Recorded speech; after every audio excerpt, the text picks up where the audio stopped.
All right, we are on the money. So I will welcome everybody again. Thank you for joining me. My name is Jerry Brem, and we're going to talk about emotional intelligence, civility as a communication power tool in the workplace. And as I was sitting here waiting for the session to start, I noticed that this image has a bunch of protective gear, steel-toed shoes and protective gloves, hard hats, ear protection. And maybe that's also another way to think about civility is it protects us in ways that if I was to speak the unvarnished truth sometimes, I might not necessarily be building bridges, might be alienating folks. I will say that as a start, I over the last, it's probably been 8 to 10 years, this idea of civility has popped up because as things get more political and because of the pandemic and things got blurred in terms of who am I as just a person versus who am I as a consultant or somebody who's partnering with other people, there's a little bit of blurry lines and showing up as your full authentic self. And yet you're sitting there in a professional situation. And so I don't have a problem usually when I'm working with a client keeping my opinions to myself. And I don't feel like I'm in any way not living my values and principles, but I don't necessarily dive in and fight for my opinion because that's not the place. And if I'm hearing something on their side that I think could be problematic for them as an employee, if it's a coaching situation or another kind of way that they might be trying to drive politics into their workspace, I can look at it in this really almost antiseptic way. It's like, let's talk about how that might work out for you. And yet, when I am around people who I trust, who I might work with on a regular basis, my own team members, I let that guard down and I have found myself jumping into things and really making sure they know how I feel about them because I wouldn't want them to think that my values or principles were in any way not being shown explicit in terms of how I feel about topics that might be out in the world.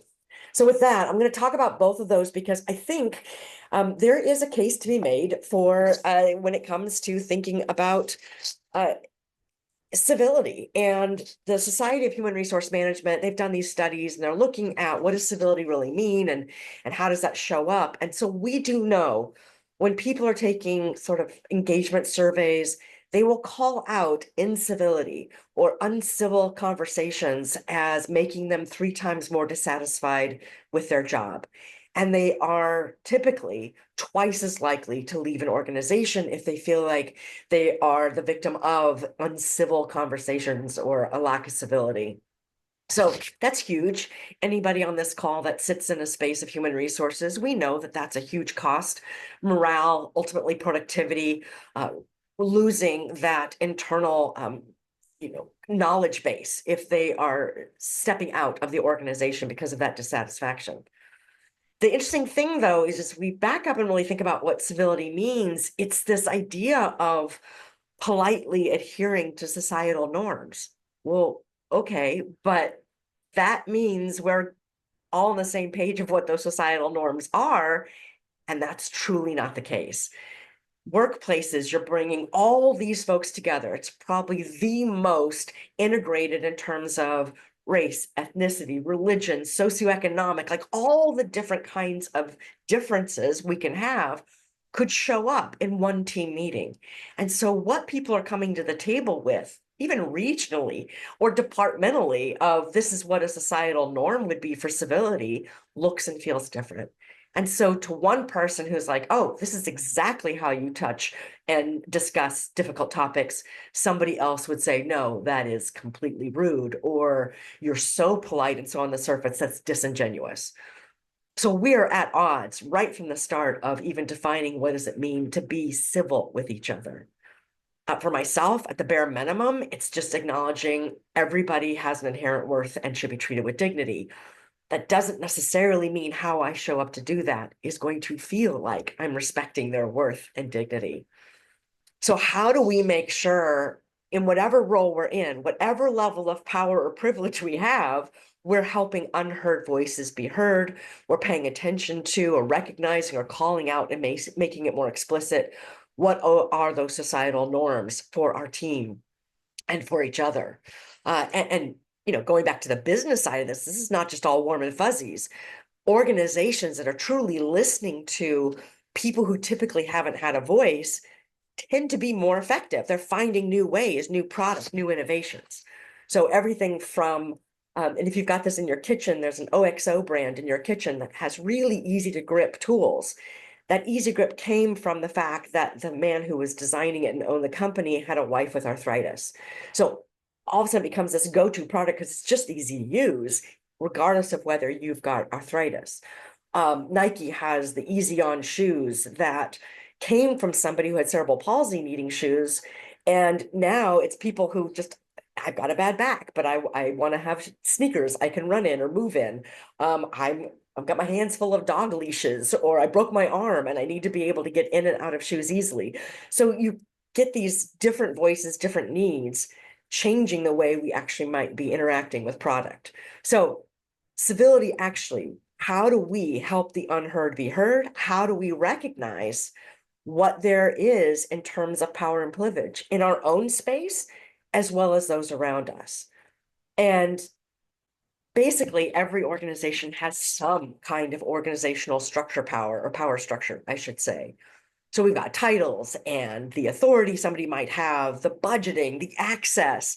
Maybe there's a regional thing of you sit in headquarters or you don't. I remember years ago when I worked inside an organization, some of the people that had the most power were the executive assistants to the highest titles in the company, because they were the gatekeepers and they let people in and they kept people out. So who got heard was based on somebody who on an org chart wouldn't have looked that powerful.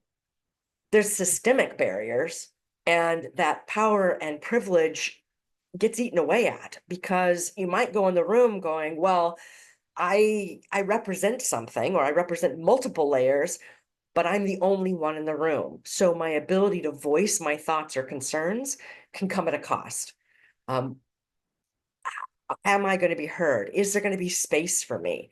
Would this feel like I am stepping out of bounds? I am bringing my inside world to the business world. So we have these kinds of barriers to people feeling like they can have a voice. A realization came to me, unfortunately, it's just been this last year. I wished I'd known this sooner, that, as I said, I don't tend to have a problem being civil and being politic, if you will, when I'm talking to clients. But if I have high trust with people, then I sort of am quite comfortable becoming what's called a converter as opposed to a conversationalist. So if I feel really passionate about something, I tend to get on what's probably some people call a soapbox about it. And what I wasn't realizing, I was potentially shutting out people who might not have felt like there was airspace for them to share a different thought or view. And I will say that maybe being a converter is fantastic if I'm trying to help somebody use a new feedback tool or try a new approach through coaching. But when it's coming to these issues that are hot button issues in a variety of ways, and again, they're even impacting how we do business today, there needs to be more thought on my part, honestly, of am I coming into that room with power and privilege I don't even realize exists, and through that, keeping somebody else from finding their own voice. So this ties back into, we just need to be dialing into our own emotional intelligence. Most of us know about this term, know about how it's being used, but calling out empathy, and empathy really is other focused. It's not about, oh, how can I show empathy? It's really making sure that I am demonstrating a willingness to listen and ask questions to hear more of somebody else's perspective, and then add additional perspectives. So if somebody is saying something I disagree with wholeheartedly, I don't need to make it a us versus them conversation. I could stop and like, well, what other perspectives are there on this? Who else could we invite into this conversation? I want somebody to feel like they're supported. If they're bringing up something that is difficult, that how am I helping them feel safe in that environment to share their perspective? Again, it doesn't mean that I have to agree with it, but I can make a space open for somebody else to share their thoughts. I also can have boundaries. So if somebody is going to be creating a dialogue or trying to have this conversation or this debate, I get to stop and say, this means too much to me to have a dialogue over stale bagels in the coffee room. Like, let's find a time and place to have a more meaningful dialogue about this. And I actually got that from somebody I was working with who said that she feels so passionately about somebody, but this colleague kept calling her out in the coffee break room. And she's like, this is not the place to have this conversation. And let's find time. Like, you want to go and have it out on this topic? Let's do it. Let's go to lunch. We're off property. It doesn't have anything to do with business per se, but we can have a meaningful conversation about it. So that was her setting a boundary to time and place. And then ultimately connecting language that it is, I think sometimes we might go, well, I know exactly how you feel about that. Or, I know you feel that, but let me tell you how I feel about it. And we jump in, and connecting language is a bit more of, I can tell you're really passionate about this. I'm passionate about it as well. That it is okay to sort of let's find some common ground here, even if it's just how we're both feeling about it. I have the ability to hold my own truth while being open to listening to somebody else's. So that goes into how are we showing up? And, these are questions, as I was putting this together, these are questions that I have struggled with myself. That, do I show up and is about proving I'm right? Am I there to conquer? Oh, how do I prove you wrong? How do I win this argument? How do I win this debate? You know what? I'm not in a debate. In fact, I didn't take debate in high school. So this is a chance for me to back up. And how do I find curiosity? How do I be curious? And I heard a great thing this morning. It is really looking towards, where's the gap in our alignment? Where's the gap in our understanding? Because it takes it out of being right or wrong about the topic and just saying, hey, we're both seeing this in very different ways. And I'm curious about how you came to this understanding. And if I'm curious with them, there is a higher likelihood they're going to allow me to share how I got to my understanding of the situation. So I'm not there to conquer or win. I just need to explore. When doing that, it is hard to not move into the lecture mode, right? So it's like, I'm not here to lecture you on what my take is and then shut you down. I just need to be focused on really hearing that perspective, really digging in, asking those open-ended questions. Well, can you tell me more? Because that's not been my understanding. Or where did you hear that? And I want to go fact check you, but where did you hear that information? Because my sources don't come with the same understanding or same output. So if we can just understand that we're coming at this from two different directions, again, they're more likely to hear me, and I'm more likely to, one, let them know they've been heard, but have a greater understanding myself. Now, as I said, over these last 8 to 10 years, civility has been more top of mind for me. And that is because we used to be able to say, just keep politics, keep religion, keep all those things out of business. Business is just business. But now politics is in business. There are regulations, there are decisions being made that are impacting how business gets done. Now, having an argument about who we think should be or shouldn't be in office probably isn't that effective unless we work in the space of government.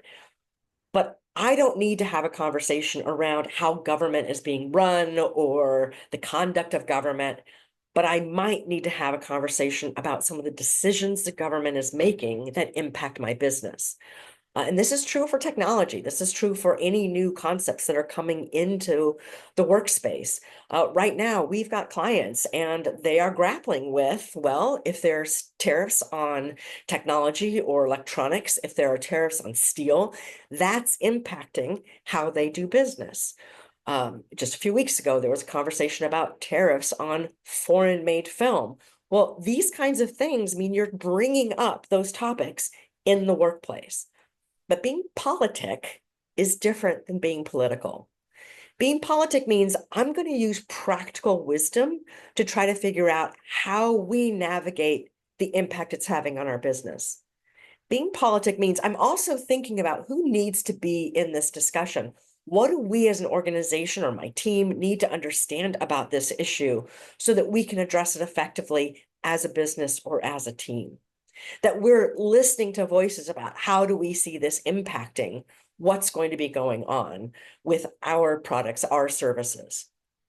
It's showing diplomacy, it's showing tact to say, hey, let's not have this conversation in the hallway. Let's go ahead and pull this inside into a meeting room and make sure that we're taking it from a business perspective. Are we hearing all the voices? Are we having conversations? Are we paying attention to who might have organizational power, who might be feeling like there's a barrier to sharing their thoughts and ideas in the room and making space for those ideas and those concepts and those issues? So, as I said, almost every issue right now that I see ruling the headlines on whether it's social media or news outlets is there's a direct correlation to how businesses are going to be able to run themselves, how businesses are going to be able to manage their headcounts, manage their reorganizations as needed, manage their global populations if they have them. So it really is that ability to stop and pause and think about what does civil discourse look like in this scenario. So I've got some steps for you, and I'm going to run through this. So the perspective would be I'm sitting there and I might not believe I've got full political power in this particular situation. Whoever I'm interacting with has organizational or decision-making power. So civility in action would look like I need to assess the risk. And there's two ways to look at that. One is if I speak up and share my views, my values, how this is impacting my principles, does that change the dynamic I have with this individual? But there's the other risk. What's the risk of not speaking up? Is there a risk of not sharing my concerns through the lens I know, through the lens I understand, through my perspective? Is there something this decision maker might be missing because they are only within their own bubble and they haven't got this outside viewpoint? So I need to assess risk from both directions. Now or later, is this the right time to bring it up? Will they look like I am challenging them in front of their colleagues or directs? So do I need to actually say, hey, can I get on your calendar? I want to talk through a couple of things. Or is this something that I can frame it? So I'd really like to hear other ideas, or has anybody else experienced this? So the leader in question can actually hear, oh, it's not just a one-off. There's actually a tide of belief or concern in this particular area. As I'm sitting there thinking about these things, I am also trying to understand where are they coming from. So what do I already know about them?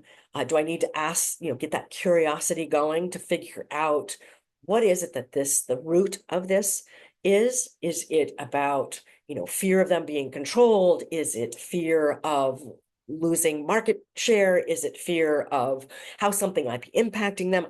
I've got to get a sense of where they're at so that I can tie this to, something that we can both believe in. Like we both know that we want employees to feel fully engaged, and this particular initiative could impact that in this way. So we both want the same thing. We might just be coming at it from two different ways. Now, the permission to disagree, I want to be really clear. This is not, so let's just agree to disagree, because that is really just saying, let's just shut this down right now. I think you're wrong. You think I'm wrong, and we're stopping there.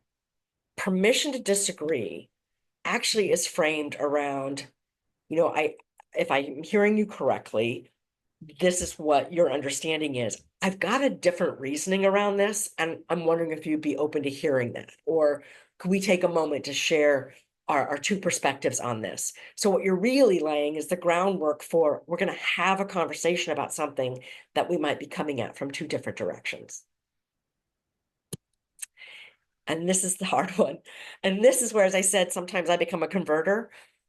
When we feel passionate about something, particularly if it is deeply tied to our values or our personal principles, we might become passionate. So while I might consider myself a pretty calm person in general, when certain things strike me to my core, I get louder, I talk faster, I get more animated, and I think my voice gets more strident. So taking that breath and reminding myself again, I'm not here to debate, I'm not here to lecture, I'm here to understand. And if I slightly slow down and if I slightly lower my volume, I'm going to look more rational and it's going to be easier for the other person to hear me. It doesn't deny my passion for what's going on. It just means I'm now in control of that passion. And hopefully, I'm creating a dynamic where they're going to feel like they could have a conversation with me. Oop. Uh, well, so important. I did stave call twice. There we go. Validate the original point. So this is a little bit like that reframing back, hearing what I heard, recapping. I'm going to restate what they said. So if I'm hearing you correctly, what I heard was this, and now I'm going to share my reasoning with you. A few things can happen. As I reflect back what I heard, my understanding is they get to validate, yep, that's what I said. So great, we're on the same page as I now share my thoughts. They may also realize, oh no, I've captured it wrong. So they get to correct me. They go, no, no, that's not what I meant. What I meant was this. Okay, so now as I share my reasoning, we both again know that we're on the same page. I've even had it where I've reflected back what I've heard, and the person's like, oh, I don't like how that sounds. That's not what I meant. What I meant was. So they realize now that how they framed their original argument was something that wasn't going to be well supported. So they needed to shift that. Then we were closer actually to having an agreement, and the conversation then carried on. So being able to validate what you heard by just reflecting back is a huge part to them, knowing that you're not coming at it to judge.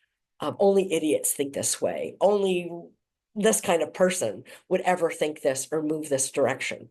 So we really want to make sure we're coming at it with, we obviously, with good intent, are coming towards us, again, back to that shared goal. We just have very different ways of thinking about how we're going to get there. And I need to stay humble with, there's something I can learn about this. Now, if I categorically disagree with their take on a topic or an issue, particularly a political issue, I can still be humble and say, okay, that's their take on it. And I can ask, where do you have the biggest issue with my perspective? What is the thing that's sticking with you the most? Let me learn more about why my perspective is so problematic for you. Right? So maybe there's even a point where I'm wrong. It can happen. And then lastly, again, they are the decision maker. They're the person in power. I need to acknowledge their authority.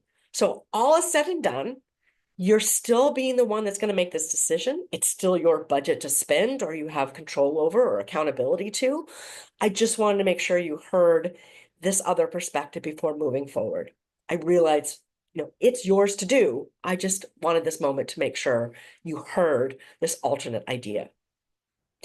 If you can go through those and you know that you don't have the organizational power to make the decision, you at least will be coming across as a valued colleague, somebody who is willing to go into, potentially difficult waters to have a meaningful conversation, to have a dialogue about what's needed, what's important, what we want to be thinking about. And so maybe the next time it's another tricky issue, you're ready to be asked to the table because they know they can trust you for those kinds of conversations. Do you need to power up your emotional intelligence skills? Most of us do.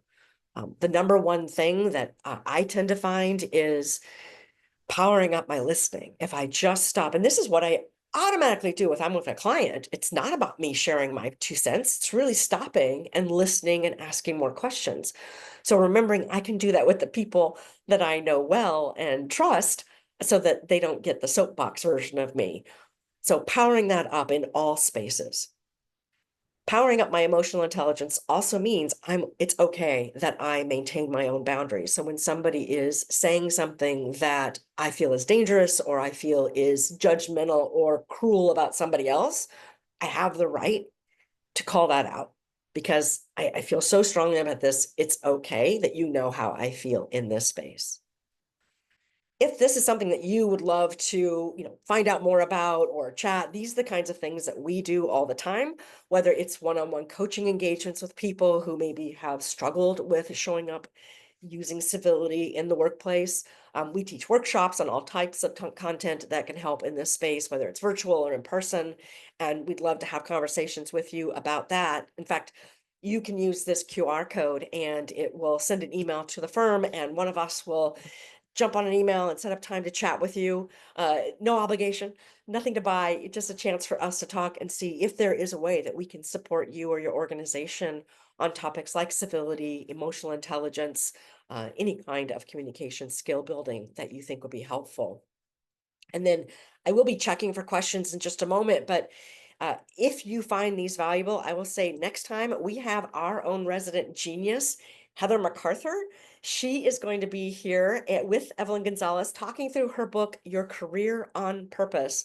And I love this book. I have recommended it to just millions of people, I feel like, because it's all about stop begging for your promotion and start selling your genius. So it is a great framework for anybody that you might know who is maybe thinking about what next in their career or is in the midst of a career transition, either chosen or forced upon them.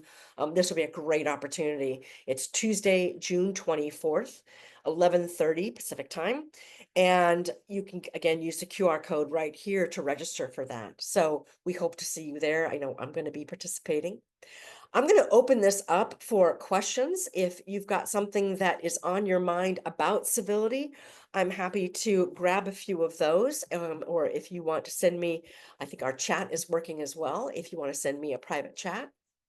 Somebody else has sent a message. They were talking about the politics piece. And yeah, I think there are times where, going back to the woman that I was referencing who didn't want to talk over stale bagels on something, it was a very political issue, something that had just gone through the Supreme Court, and it was a personal issue for her. I think it is completely fair that we say, look, I don't know what the end goal of a conversation right now about this topic would be. Ideally, if we're going to sit down and have a dialogue on this, it needs to be both of us willing to hear both, each other fully, and maybe not in the office, maybe not in this space. We might need to go grab a coffee and have a separate conversation. And somebody has asked, when you hit an impasse and things are not going to move forward, how to exit that with agree to disagree without the agree to disagree. I think there is a version of agree to disagree, as long as you feel like I took the time to hear their perspective and you can reflect back. So what I'm hearing you say is you feel strongly in this way about this topic. And it's clear I feel this way. So hopefully you're being heard by them. You're not changing anybody's mind. So the goal isn't to change their mind. The goal is not to convert, but it could be the next step is, if we're not going to come to alignment, can we come to some kind of agreement about how we work together, knowing we've got this disparate approach? Now, again, if they're in the power seat in terms of decision making about how the work's going to get done or who gets involved in the work, there's only so much influence we may have on that. But we might then shift it from that topic to how do we move forward, knowing that that disagreement exists, but we still need to work together. And somebody calling out they don't know their coworkers well. And so, yeah, we don't know. So some of the assessing risk part is, if I've just joined an organization or I am newer to an organization, I need to get the lay of the land. And I probably am not going to start off with, by the way, here's who I am, and here's all my political beliefs, and here's the badge I'm wearing, or the button I'm going to wear that broadcasts that. There are some people who do that, and they are comfortable with the consequences of doing so. For most of us, civility looks like getting to know each other, getting to know and focusing on the work first. That I don't really need to know your political affiliation to know whether I can work with you. I do need to know that we can show up and treat each other with respect. So if I treat you with respect, if I understand what you're trying to accomplish and where my work overlaps with that, that is the safest, most civil place to be. Yeah, thank you for that question. other thoughts or questions before we close out the session? It is just 12 o'clock on the dot. So thank you so much for being here. I appreciate your time. And again, we hope to see you next month. Bye-bye.